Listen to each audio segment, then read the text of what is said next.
अभी हाल ही में भारत और नेपाल के बीच विवाद बना हुआ है। विवाद का जो मेन रीजन है वो है लिपुलेख पास। अब आप बोलेंगे लिपुलेख पास क्यों विवाद का रीजन बना हुआ है, बताते हैं। अभी हाल ही में कैलाश मानसरोवर यात्रा की शुरुआत की जा रही है। कैलाश मानसरोवर की यात्रा की शुरुआत होती है ये लिपुलेख दर्रा के मार्ग से की जाती है। इसी में नेपाल ने विरोध कर दिया। नेपाल के पक्ष में ये कहना है कि लिपुलेख दर्रा के क्षेत्र में आता है। अगर आप कैलाश मानसरोवर यात्रा की शुरुआत कर रहे हैं तो आप पहले मेरे से सलाह लें। हम समझते हैं कि लिपुलेख दर्रा कहाँ पर है। यह हिमालय में स्थित एक ऊंचा दर्रा है। यह भारत के उत्तराखंड के पिथौरागढ़ जिले के पास स्थित है। चीन, नेपाल, भारत, तिब्बत क्षेत्र के पास स्थित है। लिपुलेख दर्रे के मार्ग का जो प्रयोग किया जाता है कैलाश माउंट एवं लेक मानसरोवर यात्रा के लिए प्रयोग किया जाता है। देखा जाए तो लिपुलेख दर्रे को लेकर जो विवाद है ये अभी स्पेशली नया विवाद नहीं है। तो इससे पहले भी कई विवाद हो चुका है। आंग्ल एवं नेपाल के बीच हुआ था जिसमें नेपाल की हार हुई थी। और सेकंड जो युद्ध हुआ था वो ब्रिटिश ईस्ट इंडिया एवं नेपाल के बीच युद्ध हुआ था जिसमें नेपाल की हार हुई थी। फिर इस हार को समाप्त करने के लिए समझौता किया गया, वो हुई थी सोगली संधि। सोगली संधि 1816 में की गई। 1816 के अकॉर्डिंग ये निर्णय लिया गया था कि काली नदी का जो ईस्ट एरिया होगा वह नेपाल के हिस्से में आएगा एंड जो काली नदी की जो वेस्ट एरिया होगा वो भारत के हिस्से में आएगा। अब इसमें ये समस्या उत्पन्न होती है। नेपाल के पक्ष में ये कहना है कि काली नदी का जो उद्गम है वो लिम्यथुरा है। तो लिम्यथुरा का जो पूरा एरिया है 372 वर्ग किलोमीटर वो काली नदी एवं लिपुलेख एवं लिम्यथुरा पूरा क्षेत्र उसका है।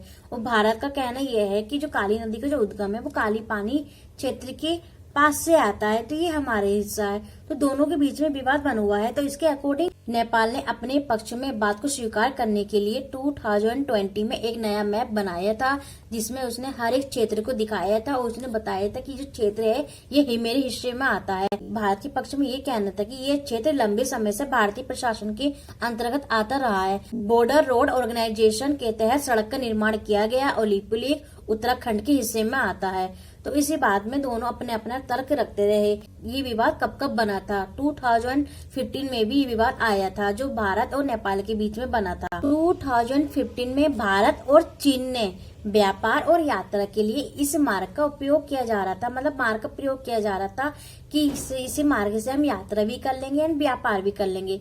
तो इसी बात को लेकर नेपाल ने विरोध कर दिया कि नहीं, ऐसे नहीं हो सकता, क्योंकि वो नेपाल ये कह रहा था कि ये मेरे क्षेत्र के अंतर्गत आता है, ये मेरा एरिया। 2020 में भारत ने धारचूला लिपुलेख रोड का उद्घाटन किया। इसमें भी नेपाल ने विरोध कर दिया। नेपाल ने ये बोला था कि ये जो आपने जो सड़क का जो उद्घाटन किया है ये मेरी भूमि के अंतर्गत आता है, इसी में भी विरोध कर दिया।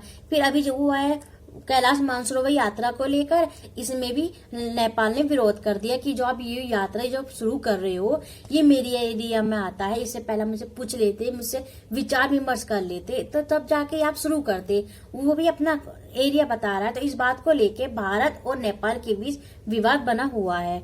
लिपुलेख दर्रे का जो पूरा एरिया है ना ये रणनीतिक, आर्थिक एवं सामरिक एवं धार्मिक दृष्टिकोण से बहुत ज्यादा उपयोगी है। सामरिक का महत्व ये है किसी स्थान, क्षेत्र या राष्ट्रीय संसाधन सुरक्षा निगरानी के लिए अत्यंत महत्वपूर्ण है। सेना की निगरानी के लिए महत्वपूर्ण हो और सीमा सुरक्षा के लिए उपयोगी हो। मतलब सामरिक का यही होता है।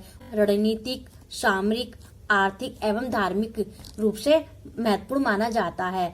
धार्मिक से कैलाश मानसरोवर यात्रा की शुरुआत इसी दर्रे से की जाती है और जो आर्थिक व्यापार होता है वो इसी लिपुलेख दर्रे से की जाती है। सामरिक मतलब जैसे देशों की रक्षा करना एवं सीमा की सुरक्षा करना एवं सैनिकों की निगरानी रखना, ये सब इसी बॉर्डर के अंतर्गत होती है, इसी लिपुलेख दर्रे से की जाती है। इसलिए ये बहुत ज्यादा इम्पोर्टेंट है। मैंने आपको इस वीडियो में दोनों के पक्षों को बता दिया है कि नेपाल के पक्ष का क्या कहना है, भारत के पक्ष का क्या कहना है। दोनों के पक्षों को हमने समझ लिया है।